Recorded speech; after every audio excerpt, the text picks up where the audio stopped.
Salut, bienvenue une fois de plus sur la chaîne Parole de Vie. Si tu es nouveau sur la chaîne, en tout cas, je vais te prier d'aller t'abonner, de cliquer surtout sur la cloche de notification pour ne rien manquer les autres vidéos. Je vais également te prier d'aller me suivre sur mon compte TikTok. Je te mets le lien en barre de description. Sur ce compte-là, je produis un autre contenu que je ne publie pas forcément ici. C'est un contenu cinématographique. Bref, en tout cas, je produis des petites comédies autour des thèmes que le Saint-Esprit me met à cœur. Donc voilà, va de l'autre côté, abonne-toi aussi, like et surtout partage.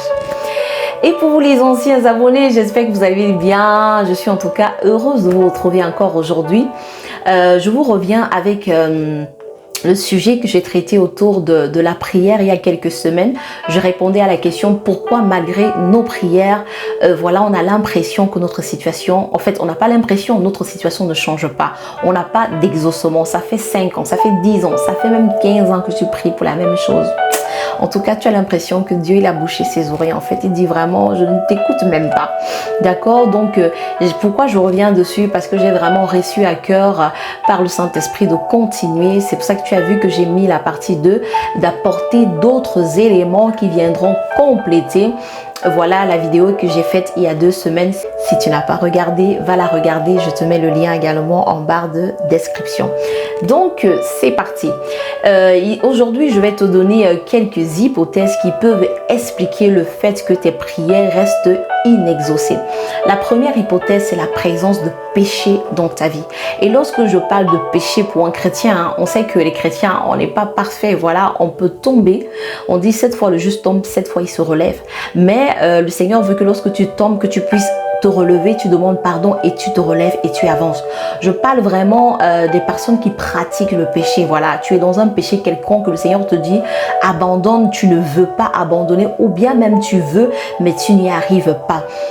Ça constitue en tout cas une barrière. Ça fait comme une barrière entre toi et Dieu.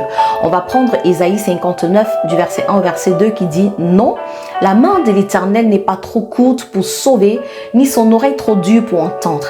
Mais ce sont vos crimes qui mettent une séparation entre vous et votre Dieu. Ce sont vos péchés qui vous cachent sa face et l'empêchent de vous écouter. » Amen, amen. Donc le péché dans ta vie agit comme une barrière à tes prières. Dieu, il est notre Père. Il veut nous exaucer.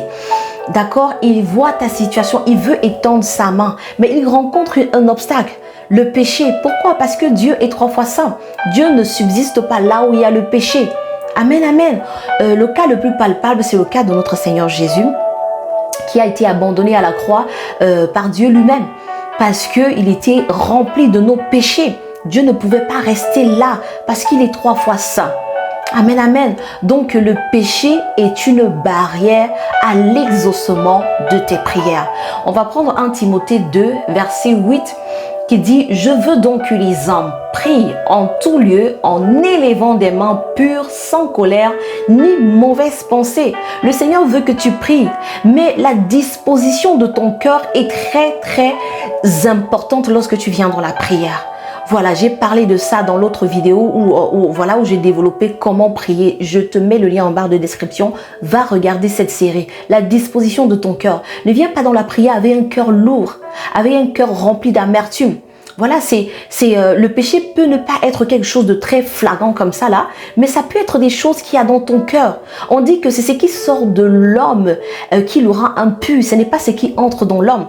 Ne viens pas dans la prière avec l'amertume dans ton cœur, la colère contre quelqu'un. Le manque de pardon, ça peut constituer une barrière à tes prières. Je veux te donner le témoignage d'une dame que j'avais entendue moi aussi, qui souffrait d'une odeur. Voilà, elle avait une dame qui avait vraiment de l'argent, elle était bien, mais elle souffrait d'une odeur. Elle n'arrivait pas à se débarrasser de cette odeur-là. Elle avait beau mettre des parfums. Bref, elle a fait toutes sortes de choses, mais elle n'arrivait pas à se débarrasser. Son pasteur a prié, on a imposé les mains, elle a jeûné, elle a fait toutes sortes de choses. L'odeur ne partait pas, c'était une odeur démoniaque. Jusqu'au jour où le Saint-Esprit l'a révélé en fait que l'état de son cœur, elle avait un manque de pardon dans son cœur. Et lorsqu'elle a pris autant pour moi la décision de pardonner, cette odeur-là est partie. Lorsqu'elle est retournée voir son pasteur pour lui dire qu'en fait, elle s'était débarrassée de cette odeur-là, il était étonné. Et il lui a dit, ben, raconte-moi qu'est-ce qui s'est passé. Et c'est ce qu'elle a dit au pasteur. Elle avait un problème de manque de pardon dans son cœur. Donc ça constituait une barrière à l'exaucement de ses prières. Amen, amen. Donc voilà pour la première hypothèse. Et si on veut prendre en tout cas aussi un exemple dans la Bible, hein, il y a l'exemple du paralytique qu'on a descendu du toit lorsque Jésus prêchait dans une maison. Jésus n'a pas d'abord dit au paralytique, lève-toi et prends ton lit. Voilà, il a dit que tes péchés te soient pardonnés d'abord. C'est la première chose que le Seigneur Jésus a fait. Et a fait autant pour moi. Et il a dit que tes péchés te soient pardonnés. Il a dit ensuite, prends ton lit et va chez toi. Amen. C'était pour dire que c'était ses péchés en tout cas qui faisaient un obstacle entre lui et Dieu. Forcément, ce paralytique avait déjà prié longtemps avant de rencontrer le Seigneur Jésus. Mais le Seigneur Jésus a dit, tes péchés te sont pardonnés. Amen, amen. Je vais prendre la deuxième hypothèse, c'est parce que tu pries sans la foi. Tu fais des prières qui ne sont pas des prières de foi. Je prends Hébreux 11, verset 6 qui dit, Or sans la foi, il est impossible de lui être agréable, car il faut que celui qui s'approche de Dieu croit que Dieu existe et qu'il est le rémunérateur de ceux qui le cherchent. Mon frère, ma soeur, peu importe le type de prière que tu fais, si tes prières ne sont pas ointes, si j'ai envie de dire comme ça, de foi, tu es en train de faire du bruit en fait. Parce que tes prières ne sont pas agréables à Dieu. Tu es en train de prier, d'un coup tu te dis, est-ce que ça va marcher? Bon, je prie quand même, je ne sais même pas s'il va exaucer ou bien j'ai même mon plan B. Ce genre de cœur, on parle toujours de la disposition de cœur. Hein. Ce genre de cœur ne plaît pas à Dieu. Viens devant Dieu en sachant que oui, Dieu c'est ton Père et il veut t'exaucer. Dieu c'est ton Père et c'est un bon Père. Viens avec la foi. Viens avec la conviction que Dieu est capable de faire ce que tu lui demandes. Fais des prières de foi. Sans la foi, nul n'est agréable à Dieu. Amen, amen. Donc voilà, je vais prendre la troisième hypothèse. C'est tout simplement que tu fais des prières qui ne sont pas efficaces. Quelqu'un va se dire, c'est quoi une prière efficace? Une prière efficace, c'est une prière qui est conduite par le Saint-Esprit et basée sur la parole de Dieu. Conduite par le Saint-Esprit. Il faut savoir que dans le monde spirituel, c'est comme des portes. Ton problème, je ne sais pas, c'est une maladie, tu as besoin d'un enfant par exemple, l'infertilité, je prends un exemple pareil, ce sont des portes. C'est pour ça qu'on dit que demandez, l'on vous donnera, frappez et l'on vous ouvrira. Voilà. Donc, c'est comme des portes et chaque porte a besoin d'une clé particulière pour l'ouvrir. Amen, amen. Et la personne qui te révèle la clé adéquate pour débloquer cette porte qui représente ta situation, ton problème, c'est le Saint-Esprit. Si tu fais des prières qui ne sont pas conduites par le Saint-Esprit, ce sont des prières qui ne sont pas efficaces. Ce sont des prières qui ne sont pas efficaces. Tu dois supplier le Saint-Esprit de te révéler. C'est quoi même la cause de ton problème? Pourquoi ce problème dans ta vie? Qu'est-ce qu'il faut que tu fasses? Quand le Saint-Esprit ne t'a pas encore révélé, tu as beau faire des prières, ça ne marche pas. Il faut qu'il te conduise. Amen, amen. Il faut qu'il te dise c'est quel type de clé que tu dois utiliser pour cette porte-là. Je vais prendre le cas de notre Seigneur Jésus dans la Bible. On va voir que face à la même situation, c'est-à-dire que je veux prendre le cas de l'aveuglement. Il a fait des miracles chez plusieurs aveugles, c'est-à-dire il a fait voir plusieurs aveugles. Mais à chaque fois, sa façon d'agir était différente. Avec Bartimée, il a juste dit vois. Et avec d'autres aveugles, il a pris la boue, il a craché dessus, il a mis sur les yeux. Pourquoi? Parce qu'il était conduit par le Saint-Esprit. Parce que c'est ce que le Saint-Esprit lui demandait de faire à ce moment-là même. Pourquoi? Parce que forcément l'aveuglement de Bartimée, les causes de l'aveuglement de Bartimée n'étaient pas pareilles que celles des autres aveugles. Donc à chaque situation, le Saint-Esprit donnait la solution, la clé adéquate pour ouvrir cette porte-là, donc laisse-toi conduire par le Saint-Esprit. Peut-être que tu demandes un enfant. D'accord, peut-être que tu demandes un enfant, mais la cause de ton infertilité n'est pas pareille que celle de ta voisine. C'est pas pareil. Quand tu vas demander au Saint-Esprit, il va peut-être te dire, oh, en fait, ton problème, c'est parce que dans ta famille, en tout cas, on avait vendu le ventre de toutes les femmes et on avait proclamé sur leur vie qu'elles vont jamais enfanter. Alors le Saint-Esprit va te conduire maintenant à faire des prières, en tout cas d'autorité. Des prières d'autorité où tu vas réprimer cet esprit d'infertilité dans ta famille, où tu vas lui rappeler que tu es devenu la propriété de Jésus et que les choses anciennes sont passées. Ça, c'est le Saint-Esprit qui va te révéler ces choses-là. Amen, amen. Peut-être que celle de ta voisine, c'est peut-être tout simplement un problème naturel et le Saint-Esprit va peut-être conduire à voir un médecin pour ça. Il va peut-être lui dire, va voir un spécialiste. C'est de ce côté-là que tu vas trouver ta solution. Amen. Donc, laissons-nous conduire par le Saint-Esprit dans toutes nos prières. Et je veux prendre 1 Corinthiens 2, verset 9 qui dit, mais comme il est écrit, ce sont les choses que l'œil n'a point vues, que l'oreille n'a point entendues et qui ne sont point montées au cœur de l'homme, des choses que Dieu a préparées pour ceux qui l'aiment. Dieu nous les a révélées par le Saint-Esprit. Ce sont des choses cachées que tu ne sais pas. Demande c'est mon Saint-Esprit. Saint-Esprit, révèle-moi. Je ne sais même pas ce qu'il convient de demander. C'est ce que j'ai dit dans ma vidéo de comment prier. Il faut se laisser conduire par le Saint-Esprit. Je veux prendre un autre exemple de la Bible. Il s'agit du cas de Anne. Anne priait longtemps, la maman de Samuel. Ça faisait longtemps qu'elle demandait un enfant à Dieu. Mais qu'est-ce qui a fait que ce jour-là, à ce moment précis-là, elle a fait un deal avec Dieu. Elle a dit à Dieu, si tu me donnes un enfant, je vais te le redonner. Il va te servir. C'est parce que là, le Saint-Esprit lui avait révélé quelque chose. Amen. Le Saint-Esprit lui avait dit, prie maintenant de cette façon. Dis ça à Dieu et tu verras. Et quand elle a fait ce deal, en fait, en tout cas, Dieu a agréé. Dieu a agréé et puis il lui a donné Samuel. Amen, amen. Donc c'est le Saint-Esprit qui va te dire à quel moment faire quel type de prière. Maintenant, fais des prières d'action de grâce. Amen. On dit faites en tout temps toutes sortes de prières par l'Esprit. Maintenant, il te dira fais des prières d'action de grâce. Maintenant, fais des prières d'autorité. Maintenant, fais des prières de proclamation. D'accord? Fais des prières d'accord, etc., etc.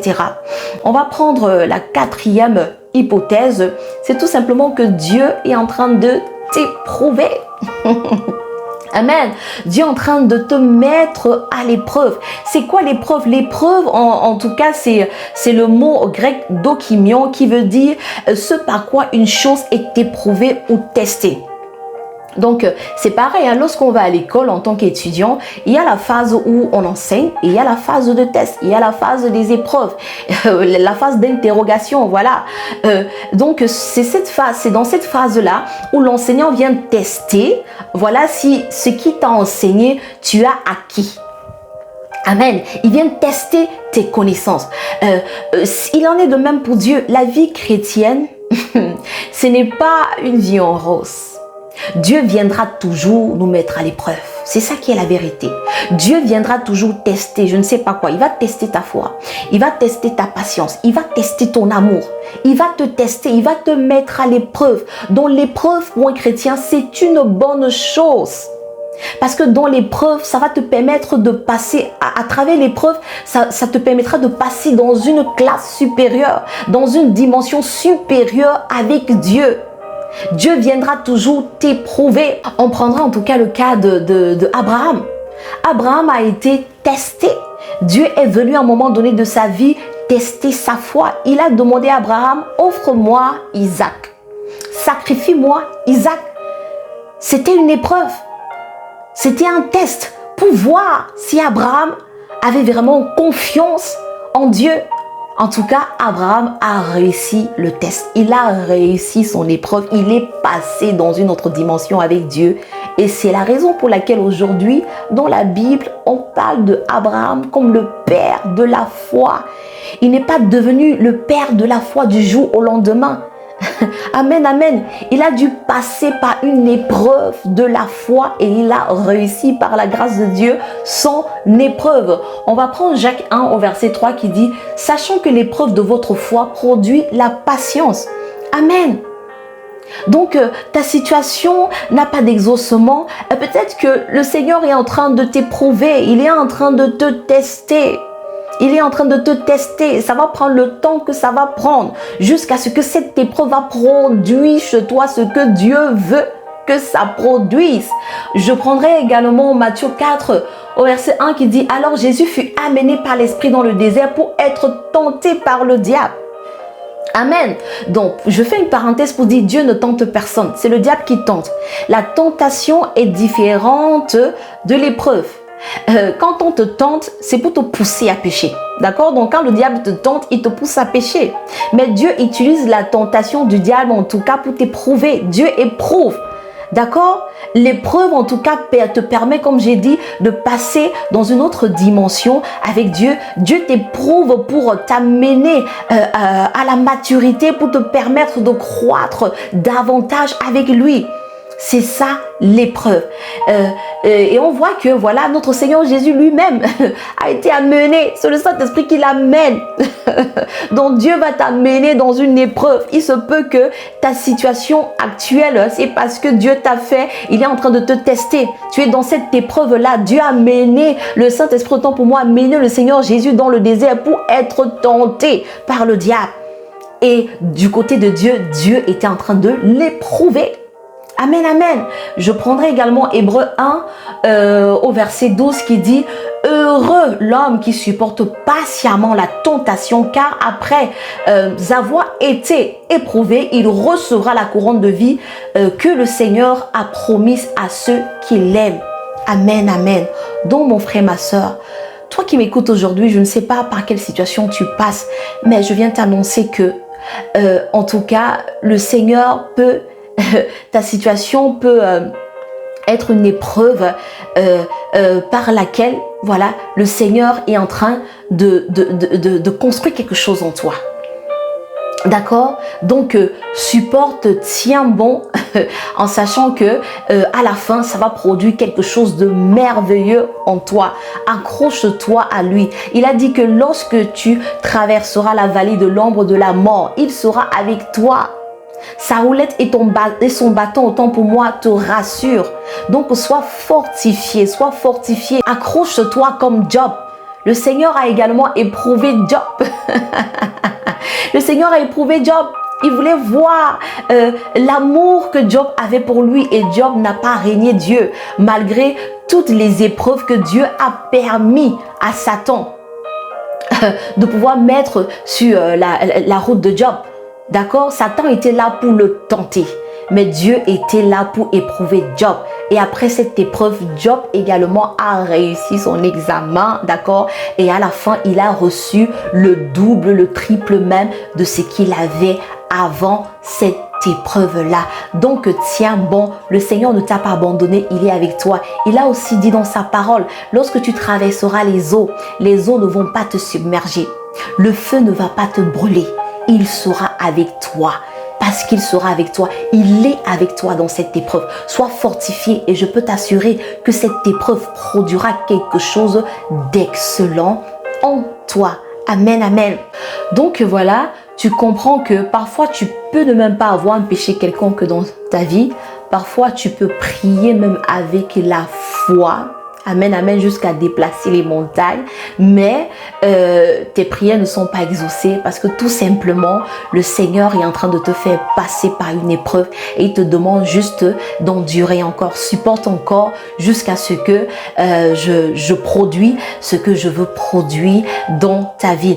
Et dans ces moments-là, le Saint-Esprit, tu pourras même faire des prières conduites par le Saint-Esprit. Mais le Saint-Esprit va te conduire à faire des prières qui vont te fortifier. D'accord? Il a dit fortifiez-vous en moi. Va te fortifier en lui. Et je vais terminer avec mon témoignage à moi. Ça faisait plus de 5 ans que je priais pour un sujet. J'étais oppressée par des esprits impurs. Je n'en pouvais plus. Ça a été vraiment une période de ma vie très très difficile. Je ne dormais plus.